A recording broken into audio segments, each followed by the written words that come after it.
build her career in the health insurance industry, showed me the power of health, community, and the potential success that that could bring. She taught me that I could be whatever I wanted. I just had to dress the part. And so I did. Even when I worked as a waitress, I would dress in business casual clothes, go downtown to my job, put on my waitress dirty gear, work a full shift, and then as soon as I was done, change back into my business clothes and catch that rush hour train back uptown. Sometimes that paid off. Like when I finally landed my first corporate job in healthcare, I dressed the part even more. This Bronx girl swapped her curly hair, Jordans, and my big hoop earrings for a fresh blowout, some heels, and a pair of pearls. They weren't real, but still. I wore those curls every day to work where I trained doctors in the industry. I made it. I finally had a good job, a great salary. I was learning so much. I could see the life I had dreamed of finally becoming a reality. Then one day, the click-clack of those heels led me to a Bronx emergency room. But this time, it wasn't for work. After 2 days of testing and endless exams, I finally got the news. My mom had cancer. Suddenly, the pearls seemed to matter more. I knew that this was the beginning of a journey, one that my mom prepared me for, and I wasn't gonna let her face this alone. And with everything that I had seen growing up in the Bronx, all the things I learned over time, all the work I was doing in healthcare, I knew I could figure this out. I was wrong. Despite my high hopes and the sense of security my job brought me, I quickly realized that the system didn't care who I knew, what I wore, or how well I communicated. Me and my mom would always be Latinas from the Bronx on Medicaid. And no amount of pearls, real or fake, would help me transcend a healthcare system that was complicated and not designed to treat people equitably. I felt angry. I was lonely, but also determined. Because anyone from the Bronx knows when things get hard, we go harder. So I decided to double down. I was gonna fix this problem, a broken healthcare system. Because no one should have to experience this kind of pain and loneliness. One of the first things they told us when we were desperate for answers was that my mom couldn't have any organic foods or vegetables. Basically, they said the chemo would make her weak, and if there was bacteria on the food, it could make things worse. It was recommended that she only eat processed foods. Basically anything that came in a package or pre-wrapped. And coming from a Puerto Rican family where my grandfather grew vegetables on a farm growing up, even in our tiny little kitchen window in New York City, he still grew those tomatoes. Natural foods were a part of our culture. Exactly. It was who we are.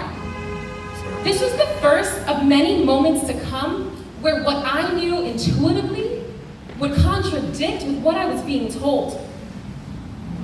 For most of us, especially if you are Black, brown, immigrant, poor, when we encounter the healthcare system, whether it's through an emergency or just trying to get routine care, we're often made to feel like we are the problem. They say we don't understand what's happening, we don't follow directions, we can't be trusted. But the reality is, there aren't strong enough bootstraps to pick ourselves up by. There isn't enough knowledge to trickle down, to reach communities that were never listened to or provided resources in the first place. At this point in my life, I was literate in healthcare. I knew the difference between co-pays and deductibles, even how to navigate prior authorizations. I had the scientific knowledge of my mom's condition and her diagnosis. I knew what the treatment options were for leukemia. I was speaking their language, but they weren't speaking mine. Even I, who knew how to read, write, and talk the language of healthcare, was condescended to. It made me realize healthcare needed to change and led me to start Radical Health.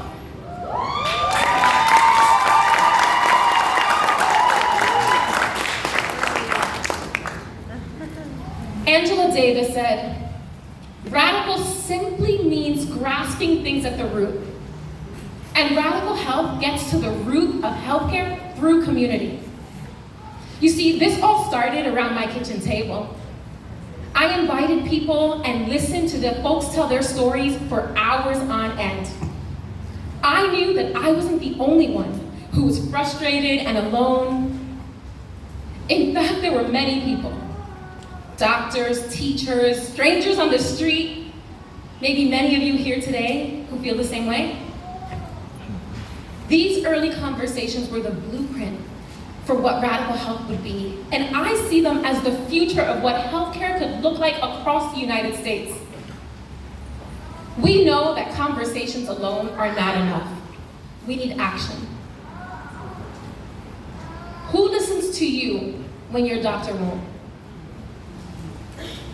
Where do you go when you feel alone and frustrated with your health? What happens afterwards?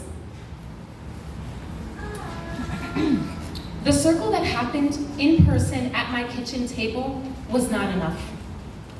But what became clear over those 9 months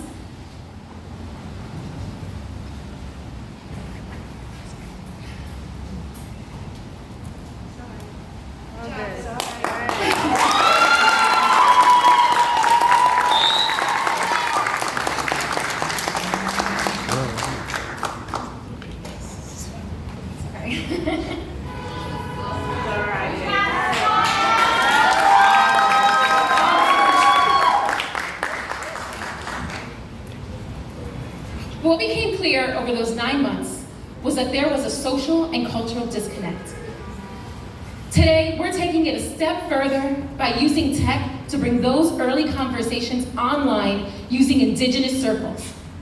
There, we connect peers in conversations with one another and add in a chat where you are set up to ask questions of your provider before, during, or after a visit. We're here to help you understand your health and navigate this experience on your terms. This work that started in the Bronx is now expanding across the country.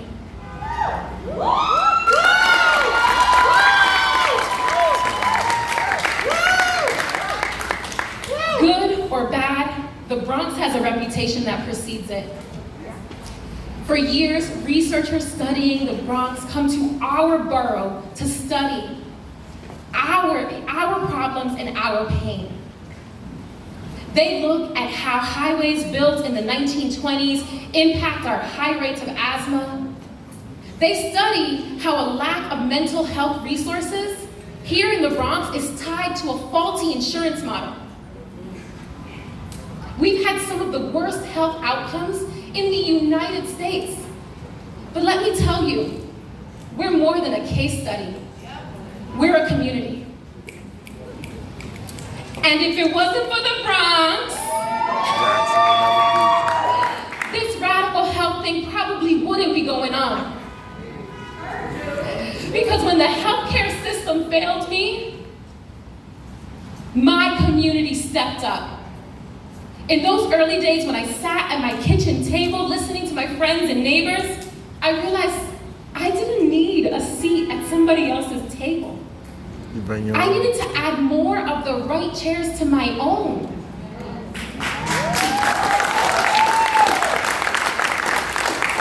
Each and every one of us are impacted by the healthcare system. And we must be the co-authors and leaders of this change. So today, I'm asking you to pull up. Have the conversations about your health. Ask the questions. Build the community with one another. Because when we rebuild a healthcare system for the Bronx, by the Bronx, we're building a better system for everyone.